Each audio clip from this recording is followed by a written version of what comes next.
नमस्कार दोस्तों, मैं हूं योगेश राणा। उत्तराखंड में पेपर लीक कांड की जांच जैसे जैसे आगे बढ़ रही है वैसे वैसे ये सामने आता जा रहा है कि कितना बड़ा मामला है।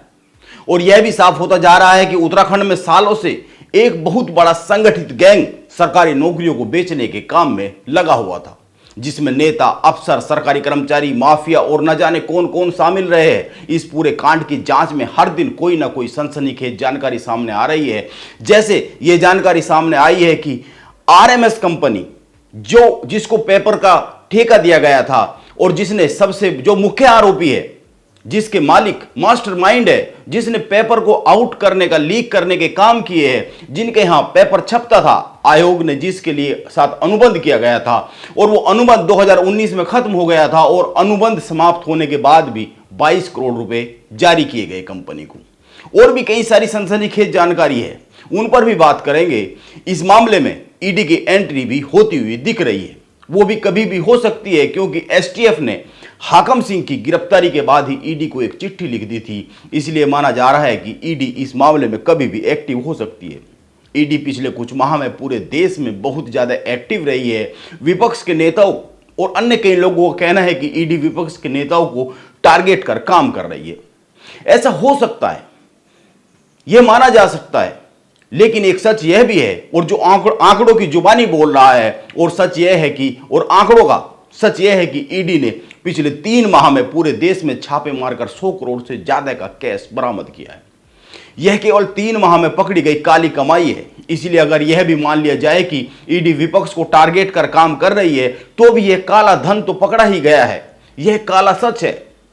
यह पैसा कहां से आया, यह एक सवाल तो है ही। अगर ईडी विपक्ष के नेताओं के यहां पर छापे मारती और कुछ मिलता ही नहीं तो बात समझ में आती थी कि ईडी टारगेट कर रही है, लेकिन जहां जहां छापे पड़ रहे हैं वहां दौलत के ढेर तो मिल ही रहे हैं।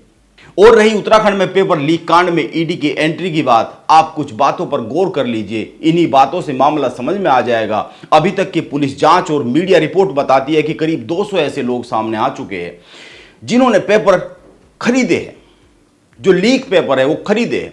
इनमें से 150 के आसपास से तो पूछताछ हो चुकी है और इन लोगों ने 15 से 20 लाख रुपए में पेपर खरीदा है। कई मामलों में तो 30 लाख रुपए से भी ज्यादा में रकम देकर पेपर खरीदा गया है। और यह जो आंकड़ा है, यह केवल एक परीक्षा, स्नातक स्तरीय परीक्षा का मामला है। यानी एक परीक्षा में ही करीब 25 से 30 करोड़ रुपए का पेपर बेचकर काली कमाई की गई है। और यह याद रखना चाहिए कि उत्तराखंड पुलिस 5 मामलों की जांच कर रही है और अभी भी कई अन्य भर्ती परीक्षाएं संदिग्ध है। और यह भी गौर करने वाली बात है कि सरकारी नौकरियों को बेचने का काम सालों साल होता रहा है। 2015 से लेकर 2021 तक की भर्तियां संदिग्ध है, जांच के घेरे में। हो सकता है और भी कुछ भर्ती परीक्षाएं सामने आए। इसीलिए यह समझा जा सकता है कि इतने सालों में कितने रुपए का खेल उत्तराखंड में सरकारी नौकरियों की खरीद फरोख्त में हुआ होगा।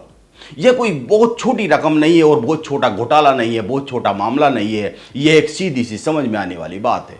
और उत्तराखंड की मौजूदा भाजपा सरकार इस कांड के सारे सिरे तलाशने का मन बना चुकी है। उत्तराखंड पुलिस इस कांड के सारे सिरे तलाशने पे काम शुरू कर चुकी है। यह इस बात से भी समझा जा सकता है कि अब शिकंजा उत्तराखंड अधीनस्थ सेवा चयन आयोग के अफसरों तक पहुंच गया है। इस पूरे मामले को अंजाम देने वाली आरएमएस कंपनी को अनुबंध समाप्त होने के बाद भी अधीनस्थ सेवा चयन आयोग से 22 करोड़ रुपए का भुगतान कैसे हो गया, इससे यह पता चलता है कि इस पूरे कांड में सरकारी नौकरियों को बेचने वाले माफिया और यूके के अफसर और कर्मचारियों की बड़ी मिलीभगत सालों से रही है। अब आयोग के 6 लोगों के खिलाफ जांच के आदेश मुख्यमंत्री धामी ने जारी कर दिए हैं। इनमें आयोग के पूर्व सचिव संतोष बडोनी, पूर्व परीक्षा नियंत्रक नारायण सिंह डांगी और 3 अनुभाग अफसरों के खिलाफ विजिलेंस जांच के आदेश दिए गए। इसीलिए यह तय हो गया है कि विजिलेंस इन लोगों के खिलाफ मुकदमा दर्ज कर जांच शुरू कर देगी। शुरू में कई लोगों का कहना था कि उत्तराखंड पुलिस अधीनस्थ सेवा चयन आयोग के अफसरों पर हाथ डालने से क्यों बच रही है। अब आयोग के अफसरों के गले तक भी शिकंजा पहुंच गया है। इस मामले में देखने वाली बात होगी कि जांच की आंच और कहां तक पहुंचने वाली है, किस किस के गिरेबान तक पुलिस के हाथ पहुंचने वाले हैं। क्योंकि मुख्यमंत्री पुष्कर सिंह धामी को उत्तराखंड के युवाओं के लिए एक लंबी लाइन खींचने का यह बहुत बड़ा मौका मिला है। उत्तराखंड में रोजगार एक बड़ी समस्या है। वैसे तो पूरे देश में ही बेरोजगारी बहुत बड़ी समस्या है। लेकिन उत्तराखंड में साल दर साल बढ़ती गई पलायन की समस्या के पीछे सबसे बड़ी वजह बेरोजगारी भी रही है, रोजगार की कमी भी रही है। और अब तो यह भी सामने आ गया है कि उत्तराखंड में जो रोजगार रहा है, जो सरकारी नौकरियां रही है, उन पर भी माफिया का कब्जा सालों साल रहा है। नौकरियों को सालों साल बेचा गया है। इसीलिए मौजूदा धामी सरकार के हाथ में उत्तराखंड के बेरोजगार युवाओं के लिए एक बड़ा मौका हाथ में आया है। जो इस काम में संलिप्त रहे उनको किसी भी सूरत में छोड़ा नहीं जाना चाहिए। और मुख्यमंत्री कई बार ये कह चुके हैं, इस संकल्प को दोहरा चुके हैं कि छोड़ा नहीं जाएगा।